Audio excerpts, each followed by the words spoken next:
തന്നെ നാശമാണ്. നമ്മുടെ പരിസ്ഥിതി വളരെയധികം നശിപ്പിക്കപ്പെട്ടിരിക്കുന്നു. മണ്ണും ജലം വായു മലിനമാക്കപ്പെട്ടിരിക്കുന്നു.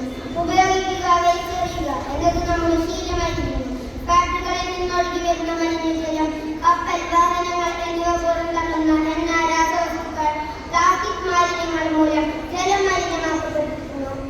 വാഹനങ്ങൾ പുറന്തള്ളുന്ന പുക, പ്ലാസ്റ്റിക് കത്തിക്കുമ്പോൾ ഉണ്ടാകുന്ന പുക എന്നിവ മൂലം വായു മലിനമാക്കപ്പെട്ടിരിക്കുന്നു. മരങ്ങൾ വെട്ടി നശിപ്പിച്ചും കാട് പൊട്ടിച്ചു നീക്കിയും നാം പ്രകൃതിയെ നശിപ്പിക്കുന്നു. ഇതിന്റെ അനന്തരഫലമാണ് പ്രളയവും ഉരുൾപൊട്ടലും മണ്ണിടിച്ചിലും. പ്രകൃതിയെ സംരക്ഷിക്കേണ്ടത് നമ്മുടെ ഓരോരുത്തരുടെയും കടമയാണ്. ഒരു ചെടി വെച്ച് പിടിപ്പിക്കൽ പോലും പ്രകൃതി സംരക്ഷണമാണ്. പ്രകൃതി നമ്മയുടെ അമ്മയാണ്. ഈ പ്രകൃതിയിലുള്ള ചെറുതും വലുതുമായ എല്ലാ ജീവജാലങ്ങളും അതിൻ്റെതായ തനിമ സൂക്ഷിച്ചുകൊണ്ട് വരും തലമുറയ്ക്ക് കൈമാറേണ്ടത് നമ്മുടെ